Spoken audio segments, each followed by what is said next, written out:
Good evening, everyone. Thank you so much for joining us for this fifth episode of Education Watch Oklahoma, where we talk about topics related to education in the state. This episode, or this series in particular, is called Filling in the Gaps, and we're talking about how schools, districts, the state can spend pandemic relief money toward completing unfinished learning, bringing students closer to where they should be after every student was affected during the pandemic. And also, how can funding address relationships with students and benefit their social and emotional well-being as well? So lots of great conversations on this show. We have three really great educators on this evening. Tonight's topic is about community partnerships with districts to benefit students and enrich learning. Last week, we had a really great conversation about how particularly rural districts can enrich their opportunities for students through community partnerships. So who are the groups working with students in the communities? Who are the services in the community that can partner with schools and facilitate yet another resource for students as they continue to recover from the many impacts of this pandemic? Our first guest is Superintendent Geri Gilstrap. She's from Stilwell Public Schools. Geri, thank you so much for joining us this evening. It's just such a pleasure to have you on. Thank you very much for the opportunity. So I was kind of given the heads up. You've been superintendent in Stilwell for over 10 years. First, why don't you tell us a little bit about what makes your district special and tell us a little bit about your school? Well, we are a 4A district. We average 70 to 72% Native American population and about 15 to 16% Hispanic. A very high poverty area. We are about 42.5% child poverty here, which makes us a CEP school, which is a community eligibility where all of our children eat for free, which is a wonderful thing. So we are really truly 96% economically disadvantaged and have a population of 26 to 27% special needs children. Rural area, very beautiful here. But what we pride ourselves on is giving our students the opportunities that every other child in the state of Oklahoma or the nation for that matter is offered. You know, we offer AP, we have a college and career readiness center.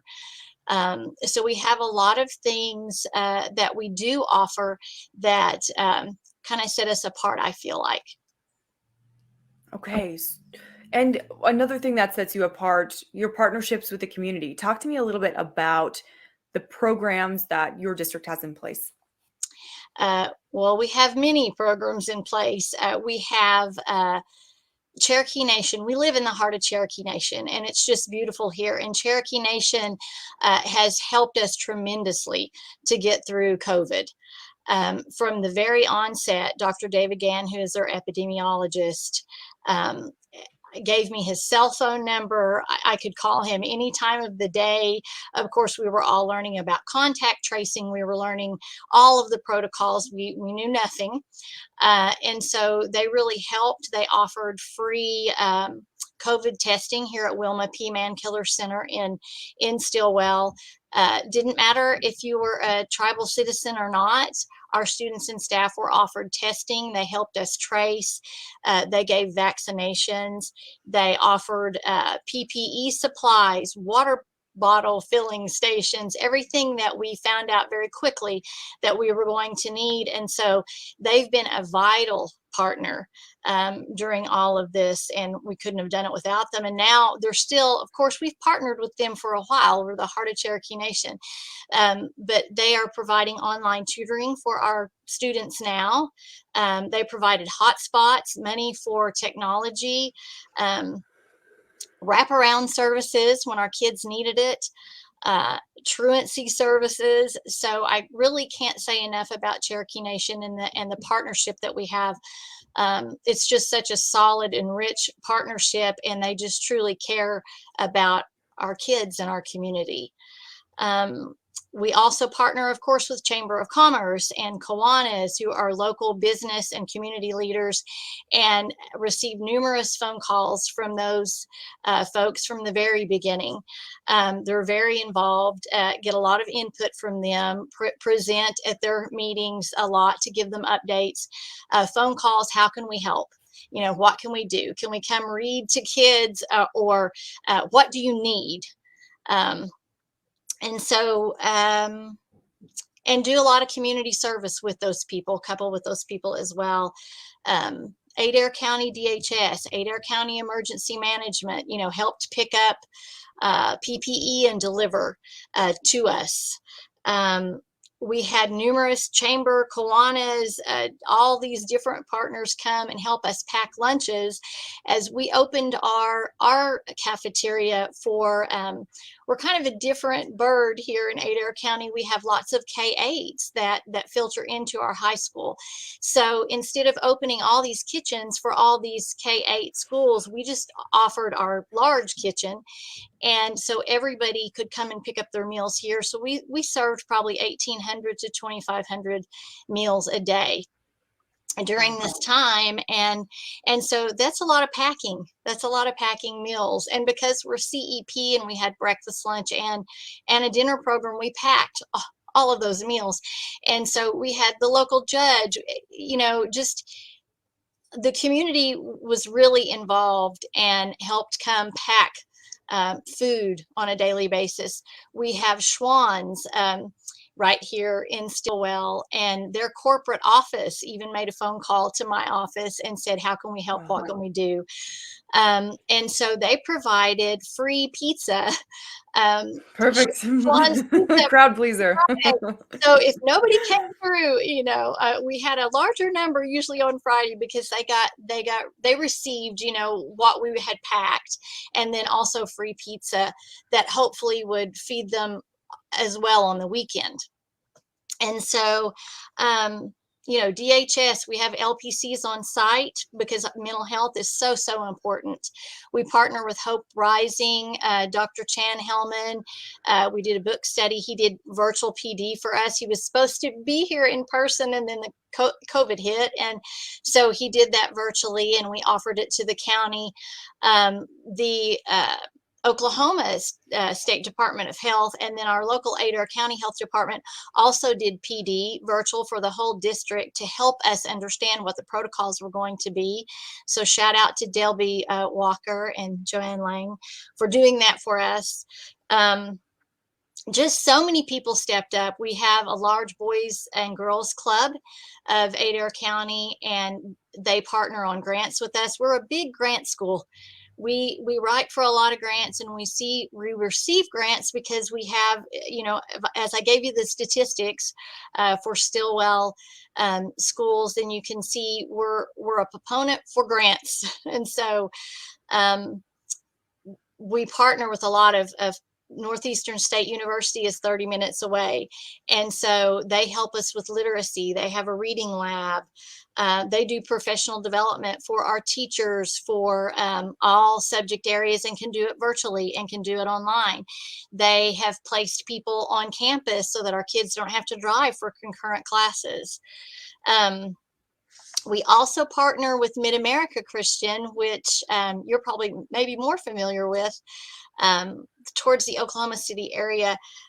They have provided technology. Their grad students and some of their professors stream live into our elementary school and do science experiments and STEAM activities with our kids because we partnered on a grant. We just received another grant with them where we are receiving smart boards and Chromebooks for our high school students so that they can do concurrent, and they could do it online, they can do it virtual, they can do it distance learning. We just have a lot of good people that have reached out to us. And, you know, I've met through COSA and OSSBA, which I'm sure you're familiar with those state organizations. And I can't say enough about them because from the very beginning, you know, they started providing templates for, you know, parent communication and letters about COVID and what the new CDC guidelines were going to be, and they're still doing that. Having touch base meetings where you can get the updated guidelines and what topics are being looked at. Just as now, the numbers now for us, they're not going up. And so we're going to say a prayer that they continue to we can just maintain and stay in person. But I know other places in the country, the numbers are going up. So we're already looking at those issues. Are we going to have to go virtual again?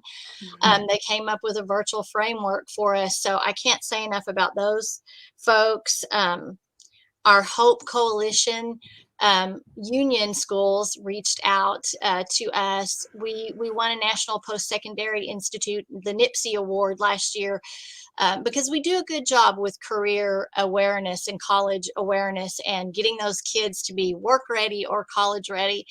And so they had heard that we did the Hope Rising social emotional curriculum and had piloted that before even all of this came about.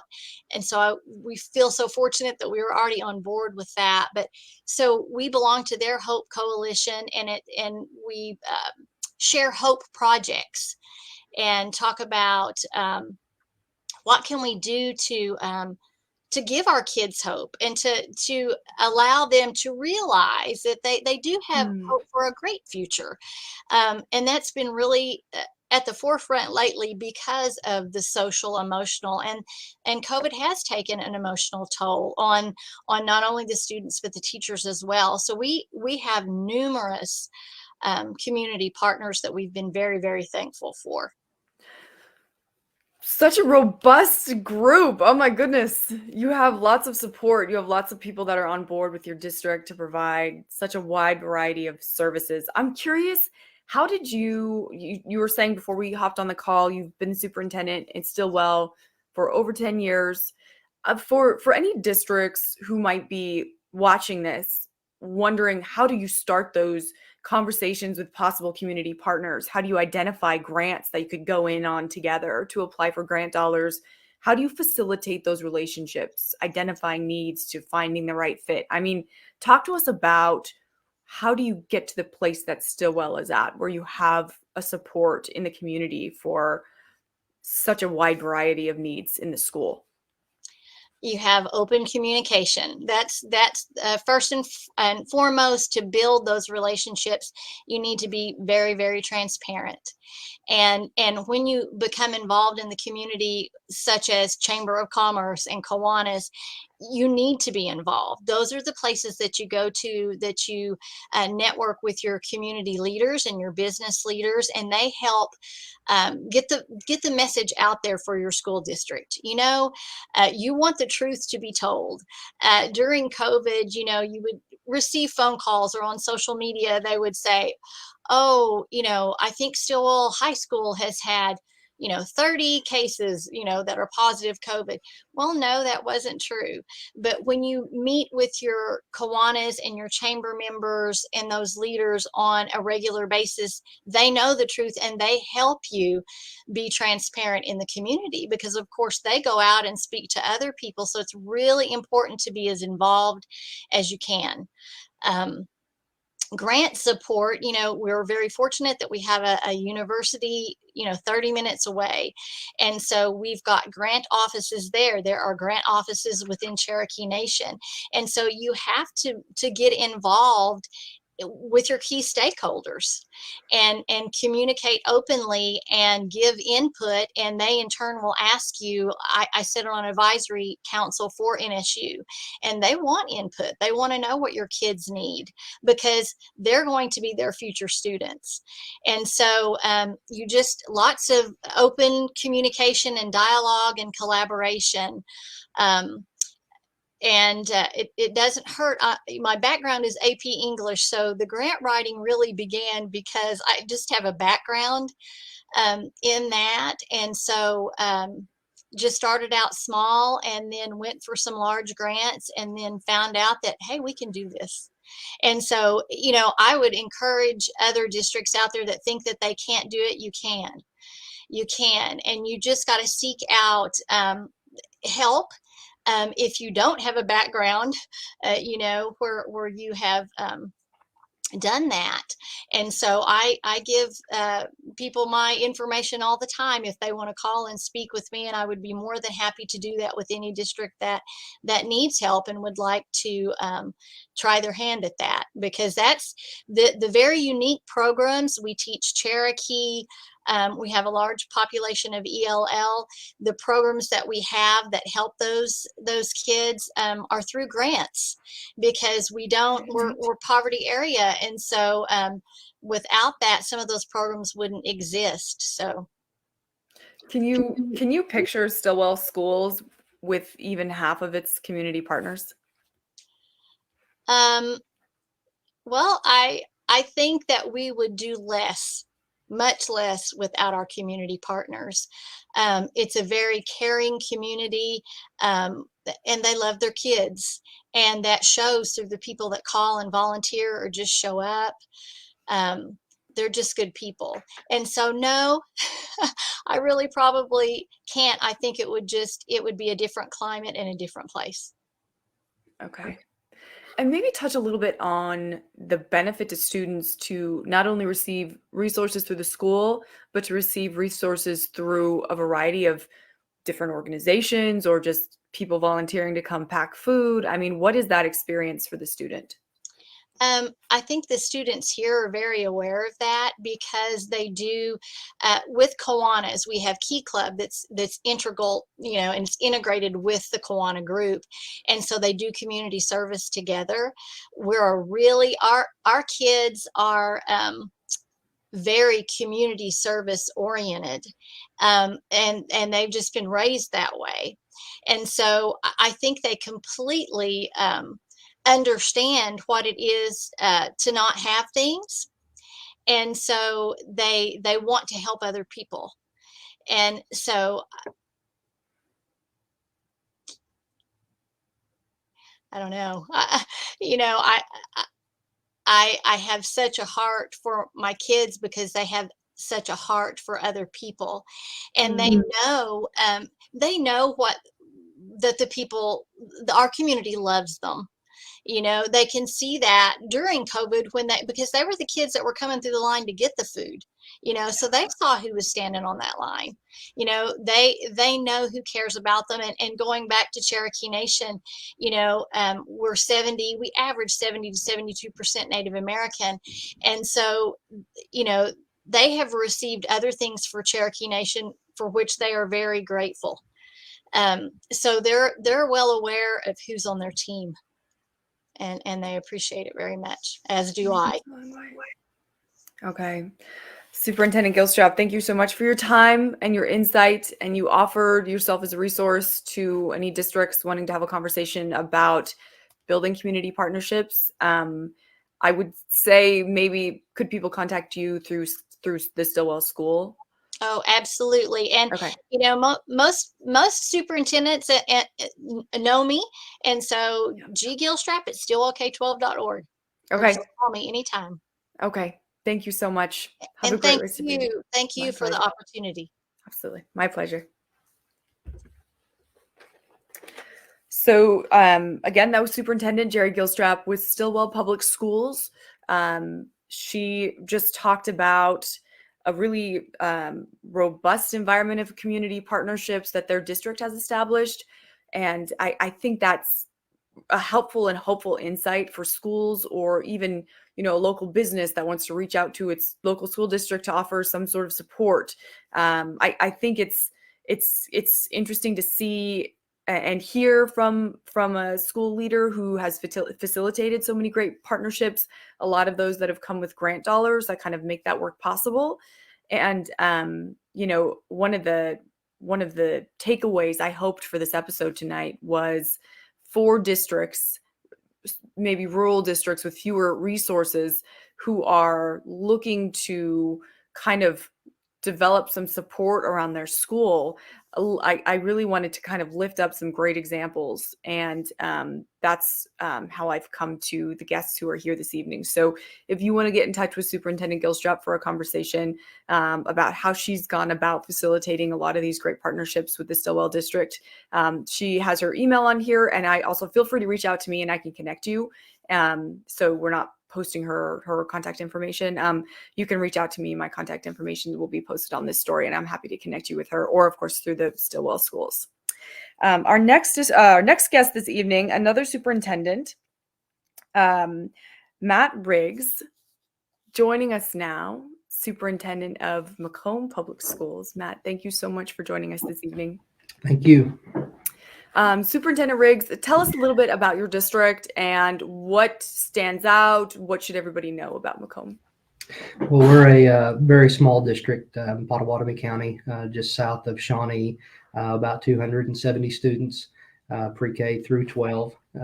Our community, while it's a tight-knit community with a lot of support from individuals, not a lot of business in our community. There's not a large town surrounding our community, so we're pretty wide on our population and where our folks live. So we have to throw a pretty wide loop, so to speak, in order to develop those partnerships. And unfortunately, we have people around us that have been more than willing to be partners with us and to help and to help us achieve some of the goals that we've set over the last few years. Similar to Stilwell, we're a CEP school, which means all of our students eat at no charge, which also means that we are a population of pretty high poverty. And that's a challenge that I think most schools deal with in Oklahoma, but it's not a hurdle that we can't overcome, and it's not something we're going to make excuses about. It's something that we embrace. Those are the students that we have, and those are the students that we try to lift up and try to make their experiences as good as we possibly can. Superintendent Riggs, talk to me a little bit about what those partnerships look like in a rural setting, and kind of what are the logistics and what do you have to facilitate to bring support into the school? Well, our partnerships began, we received a 21st Century grant, and basically what we did was we went out, Shannon Browning is our director, and she went out as we were seeking the grant and talked with several businesses and several organizations such as Pioneer Library, the Pottawatomie County Extension Office, the K-20 Center, Gordon Cooper Technology Center, and kind of had conversations with them about what we thought that the grant could look like and what we thought we could possibly do. And those folks got on board with us. And then once we received the first grant 5 years ago, not only did we fulfill what we thought we might do, we've gone way beyond what even we could have possibly dreamed about at that point. And so from that, we started developing even more partnerships. The biggest one that we've had recently was a partnership with the National Park Service and the Oklahoma City National Memorial, in which they did a peace reflection garden, came in and developed a piece of our property and brought in some landscaping and things like that. To kind of, it's obviously on a smaller scale to replicate the Oklahoma City National Memorial, just something that our kids can be proud of. Our kids helped design it. Our kids were involved in the process of getting it. And then whenever they came out to put it together, our kids were out there helping with that. And it's a sense of pride in our community. So that's just an example of once we started getting partnerships and once we started kind of seeing what it could be, it just kept growing. And that's kind of where it's culminated to this point. We're definitely not done. Again, Ms. Browning is always kind of pushing those partnerships and developing more partnerships for us. And so, we're on kind of on to the next challenge. And one of the biggest things about the partners that we have, take Magnum Roofing, for example, their partnership is in, providing some food and some different cooking type, so we can do pizzas and do some things like that can't be funded through the grant, can't be funded through some other sources, but allows us to have some of our big engagement nights and things like that. So one of the biggest things that you have to do with these partnerships is try to recognize that you can't be specific in what you are asking for or what you need. Have open conversations about what can the partnership be, what can your role be in a partnership, and then there's always a way to make it work and to make it fit. And again, Ms. Browning does an excellent job of doing those things. She has really been the driving force behind developing a lot of these partnerships, and then once they got going, then they've kind of worked together to bring in even more. Okay. And how key were your community partnerships in the ways that they are sort of varied? How key were they during the pandemic and as it continues? Well, basically what it really did before we even had the pandemic was it set this tone of help and of, what do we need and what can we get done? What do we need to get done? And so it really helped develop just that thought process within our staff, within our community of, we didn't really view the pandemic as an, oh no, this is a problem, what are we going to do? We were able to view it just as this has happened. And so, their focus and our focus is always, how are we going to provide services to kids? And it was just a matter of doing it different. It wasn't a matter of making drastic changes or anything like that. It was just a matter of doing it different.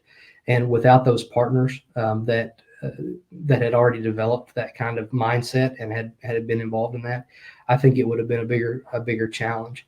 Like I said, our staff, when we had to shut down, originally, and then last year we had a couple of times that we had to, close. Our staff was just, everybody took whatever role needed to be taken.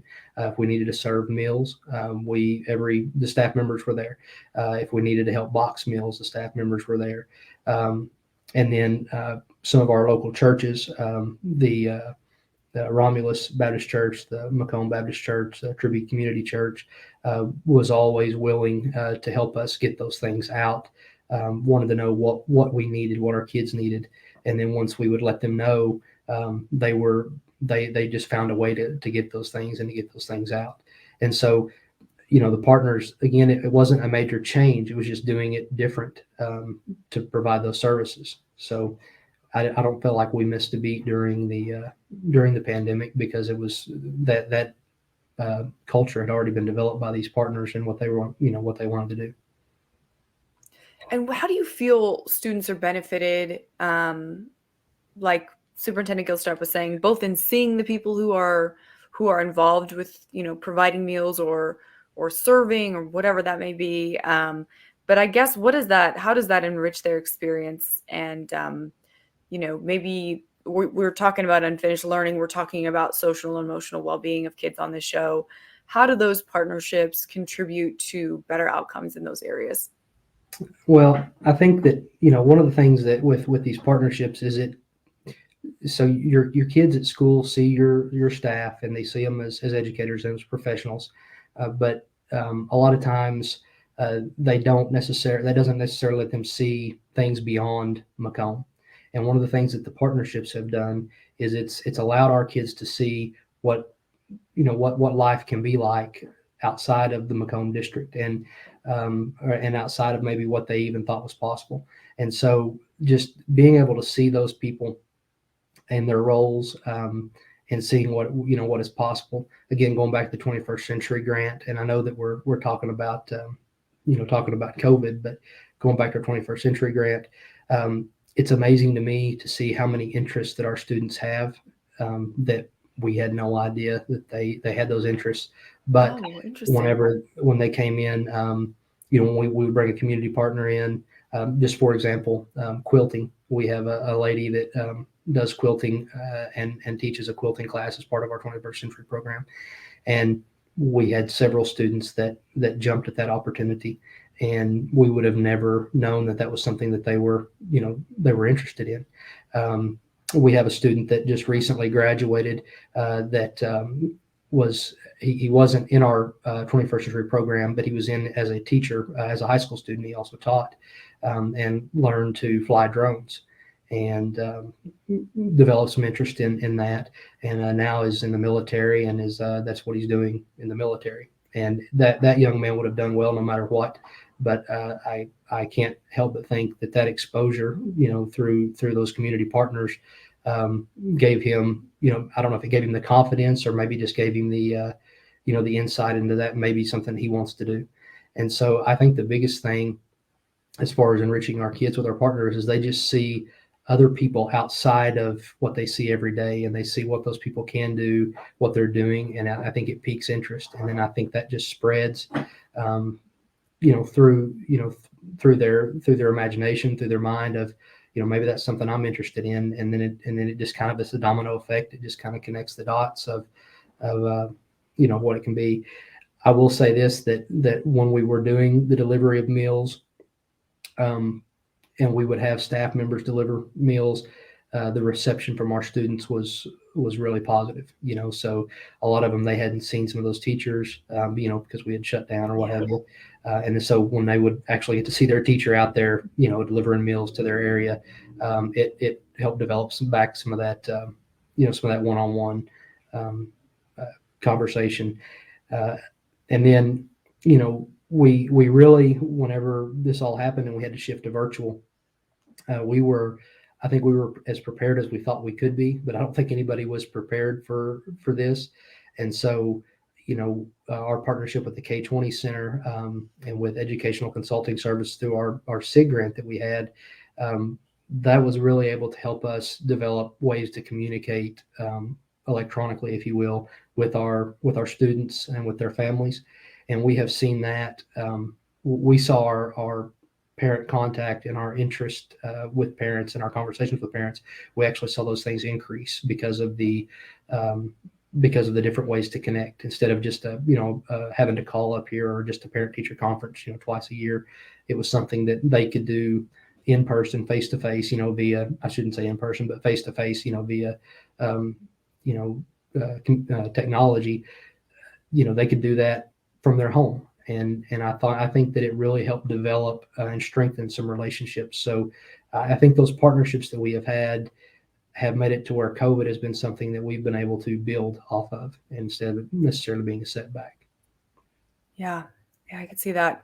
And I guess, how do you think that partnerships with the community kind of contribute to long-term health of the school? You're talking about being able to weather COVID a little bit more smoothly because of the supports that were already in place. There's districts that, per American Rescue Plan or ESSER plan requirements, are trying to do this for the first time, or trying to maybe do something a little bit different. I guess, what's your insight on your partnerships supporting the district long term? Well, I think that, for us, at some point, these things, the money that has come in, through the American Rescue Plan, through, ESSER 2, through ESSER originally, and, unfortunately, some of the other grants that we've received prior to that, eventually those things are going to go away. And part of the process with those grants is they want you to build sustainability. And as school funding in Oklahoma isn't such that you can do a whole lot of extra type things, especially when you're as dependent on state aid as we are. We don't have a lot of local collections. So if you don't have those partnerships, and if we didn't have those partnerships, when those sources of funding start to go away, we will be able to lean on those partners to continue and grow what we've been doing. And I think it would be very difficult, not impossible, but very difficult to continue growth and to continue to maintain the things that we're able to provide right now without those partnerships. Because, like I said, at some point the funding is going to change, and we all know that. But what we have built and what we've developed through our partnerships is something that I think is sustainable. And that's kind of been the focus, is that what we're doing is not stuff that necessarily will cost a lot of money to continue. You know, it costs some money obviously to start some of the things and some of the clubs that we have, but if those partners and the engagement that we have with them will allow us to continue those things. And I think that's the biggest key to those partnerships. Okay. And maybe give us some kind of like tactical advice in terms of how do you go about identifying need and then reaching out to potential partners or looking for grants. It sounds like you have somebody on your staff that does that as an assignment, but talk a little bit about, for districts that are maybe doing this for the first time, what is the process of facilitating support from the community? Well, the person on my staff, she doesn't necessarily look for the grants. She's just really good at once we the direction that she's really good at cultivating relationships with people. That is her strength, and that has been something that I think one of the main reasons we've seen it grow and we've been able to thrive through some of this. I think the biggest thing is that, you know, for me, you know, we, as part of your grant process and as part of any, you know, process of change, you need to do an inventory basically of what are your needs. And you need to have an open mind as to what those things may or may not be. You know, I use the example of the quilting class a while ago. I would have not have guessed that in, you know, 100 tries. I wouldn't have come up with that. Would have been something possible. And so, you know, reaching out to not only your staff, but your students, listening to what your students feel like their needs are, listening to what parents feel like their needs are. And you get, you know, it's all over the map. Like anytime you ask a lot of people their opinion, but using that information to drive what you want to do, and then having a clear, an absolutely clear vision of where you feel like you being the school district and the people on your team feel like that it could go, and then, you know, not being afraid to just, you know, to go for it. I don't know how else to put it. And when you deal with your partners and when you seek partners, like I said earlier, you know, the main thing is, you know, find out what they're willing to do and find out what their area is, and then try to make that work. Not necessarily find out what your area of need is and then try to make it fit, you know, round peg, square hole type situation. But, you know, what are their strengths? What can they bring? And then make it work for your community.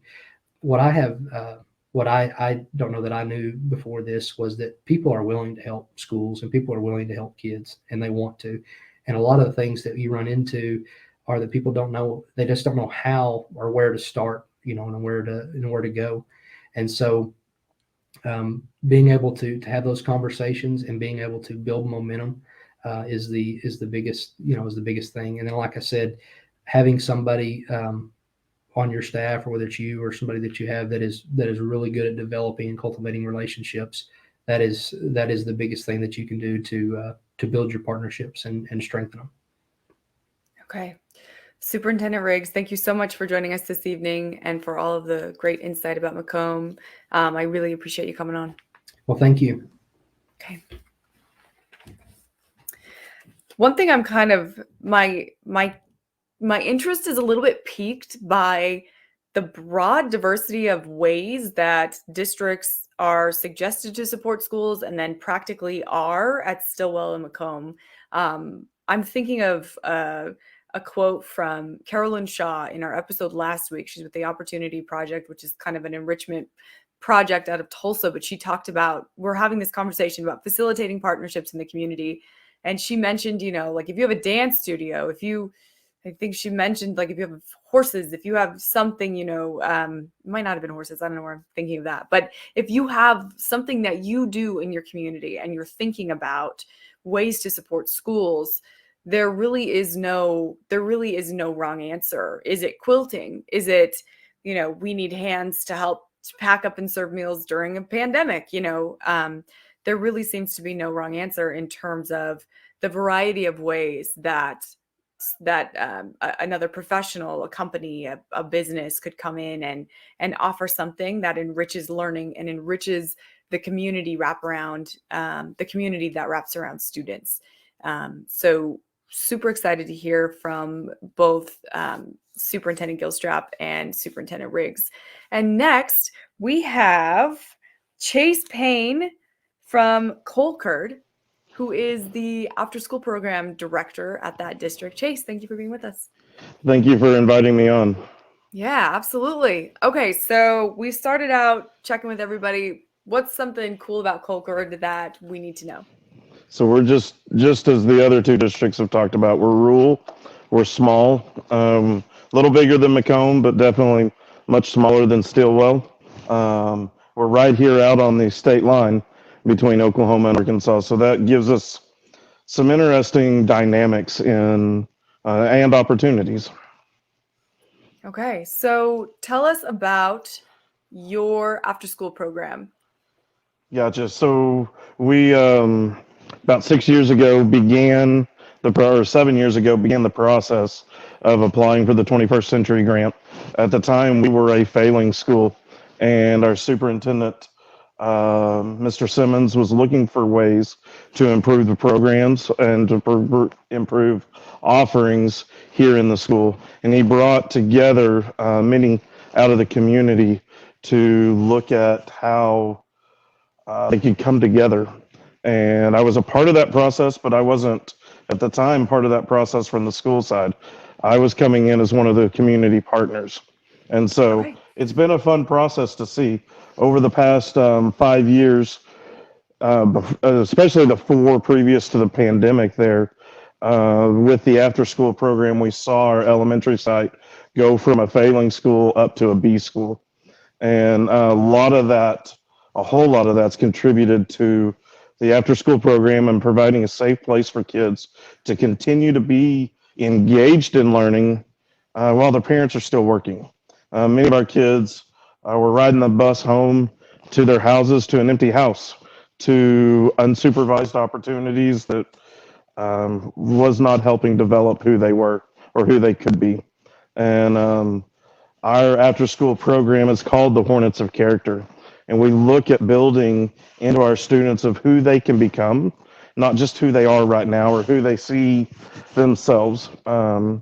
Both Superintendent Macomb and Superintendent Gilstrap talked about the mindset of poverty and how narrow our students can trap themselves into because they don't oftentimes get out of these regional areas that are high in poverty, that do not see great success. And so with that 21st Century Grant, the after school program, it's exciting to be able to bring in opportunities for our students to get beyond that that small mindset at times.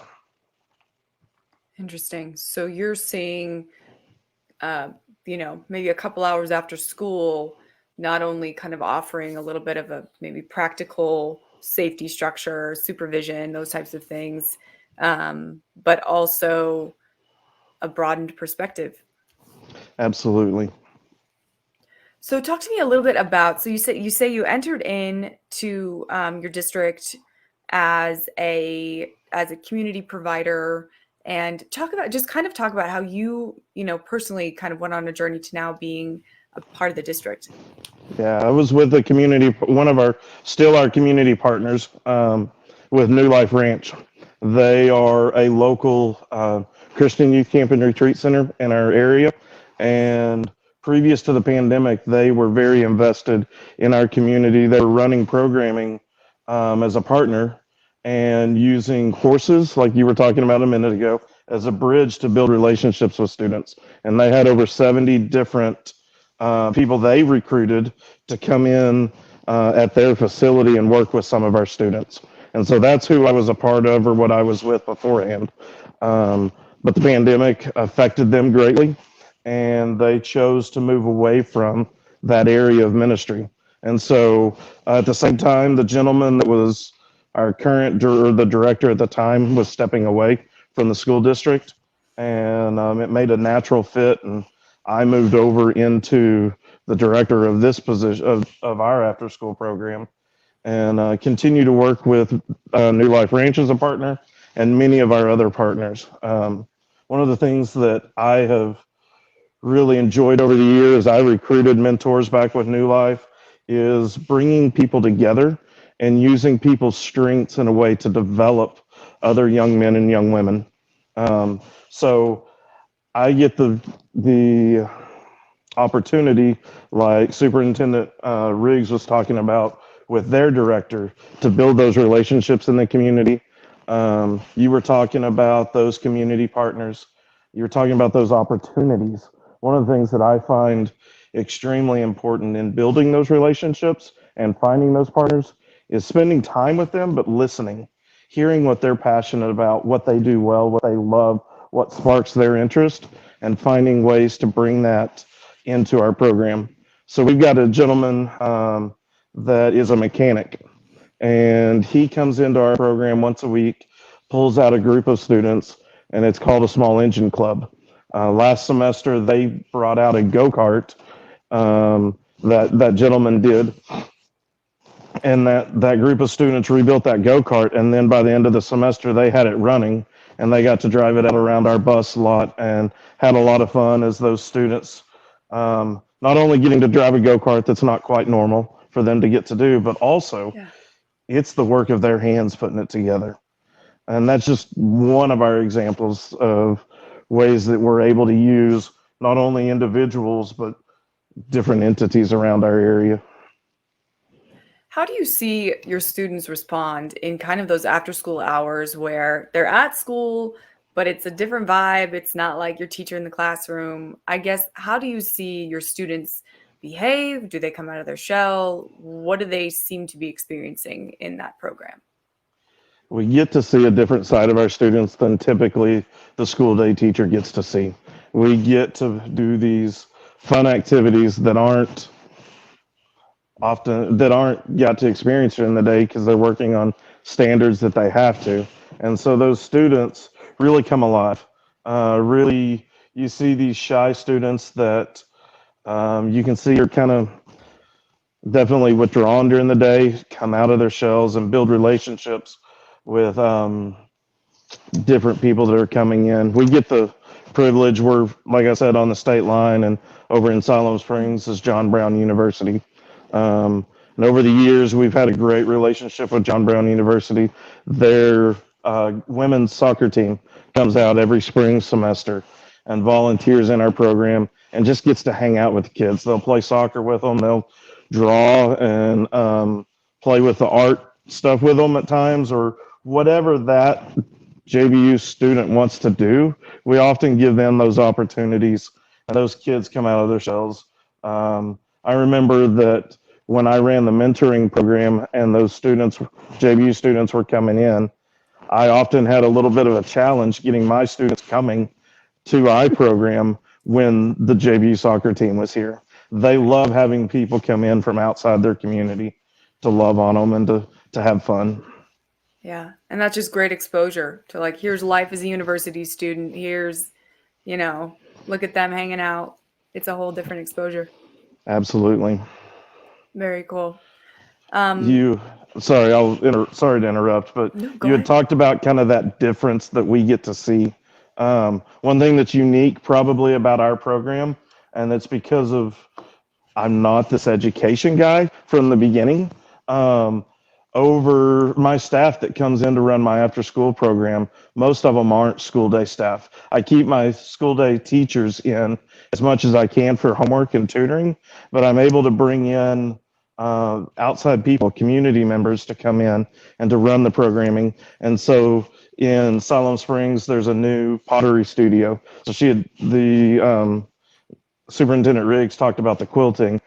We've got a lady that comes in and has started doing some pottery and artwork with our students, and she's working with our students every day. Another lady comes in that used to teach outdoor education at New Life Ranch, that she comes in and is able to teach. And so the 21st Century Grant, and then the new ESSER grant for after school learning allows us to bring in people that haven't been in the classroom all day, with a renewed energy and a renewed excitement to be able to meet these students and meet their needs right where they're at. So what are some of the things that you've been able to do with your American Rescue Plan money or your ESSER money? So the art is one of them. It is currently funding our whole program. We were in the past a 21st Century grant. We were not renewed under 21st Century. We were then renewed under the ESSER funds or the ESSER funds grant. And so it is funding our whole after school program currently. So we run 3:15 to 5:30, 5 days a week with our students. We've been running family engagement nights. We've had a couple so far this semester. It funds our community or family engagement specialist that allows us to continue to deepen our relationships with our parents. She's able to connect with every student and every family that's in our after school program at least once a month, most of the time, multiple times a month, and allows us to be able to gain insight from these parents on what's going on with their students and how we can continue or how we better meet their needs. And so it is right now our whole funding source for after school programming. Okay. Is your district looking at, I mean, one of the intentions of the funding is to establish some kind of long-term relationships and some sustainable community partnerships. What do you have on your mind in terms of, after this funding ends, would like 2.5 years? I mean, how is this, I guess, is this funding helping kind of create something sustainable? We've been working towards that and making plans on that. Being rural Oklahoma, it is hard. We don't have strong industry or strong businesses in our local area. And so finding those partners for long-term funding is challenging. We've had relationships with a couple different foundations that we plan to go back to. One of those foundations was more specifically partnered with New Life Ranch in the past, and I look forward this spring to specifically going to them. They have a real passion for after-school learning and for reading, and we will be working with them and hopefully being funded through them. But it is a real challenge to find that funding stream to run a program. Yeah.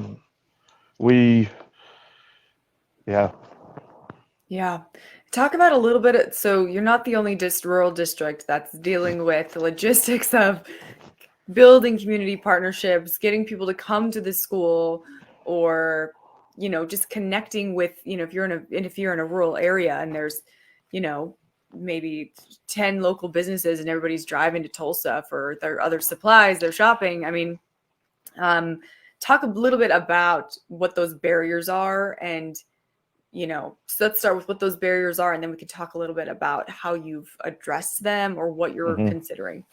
Yeah. One of those interesting pieces is that state line. We have one gas station in town. We have a Dollar General and a little cafe, and those are the businesses in town. And so in order for our families to go shopping, they're going to Siloam Springs, Arkansas, or they're going to Tahlequah, which either one of those is a 25 to 45-minute drive from here. And so it's a challenging situation there.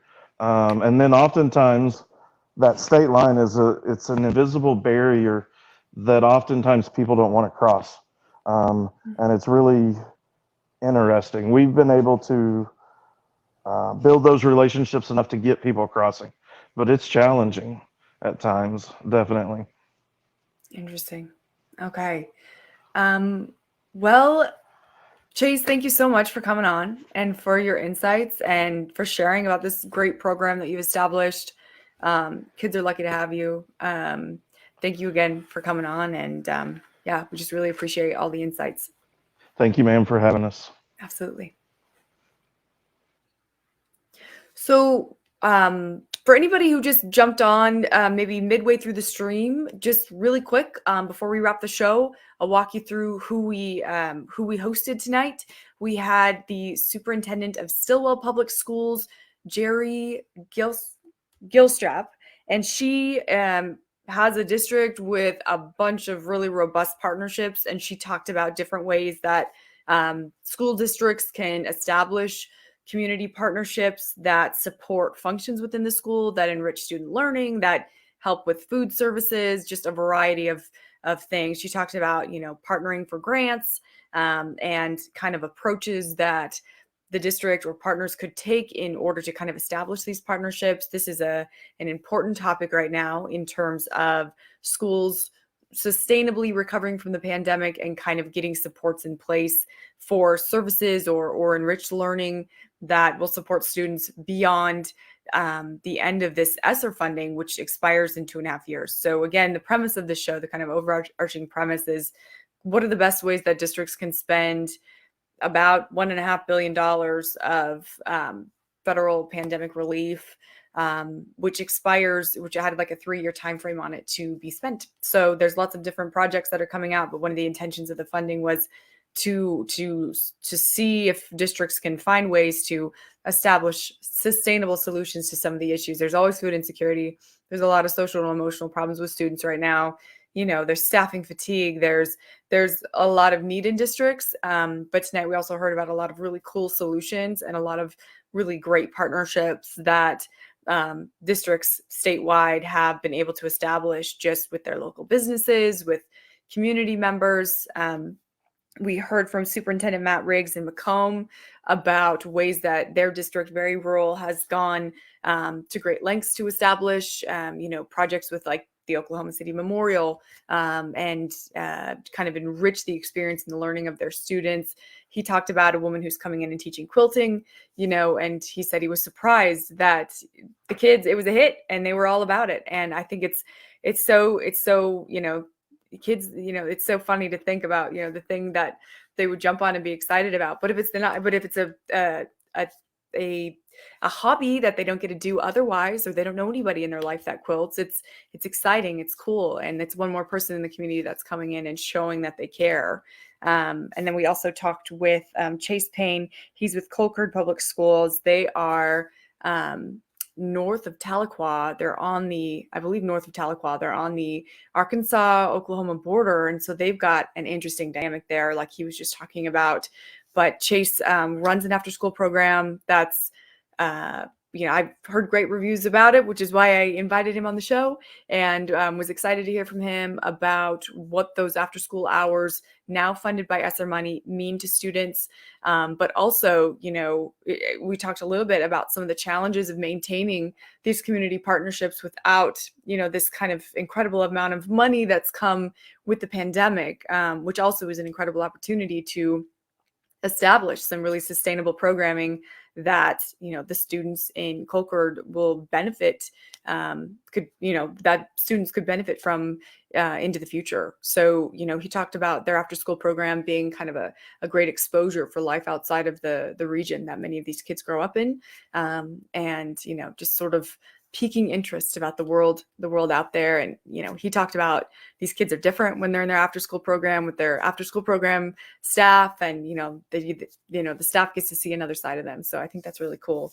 Again, we're Education Watch Oklahoma. We air every Tuesday evening.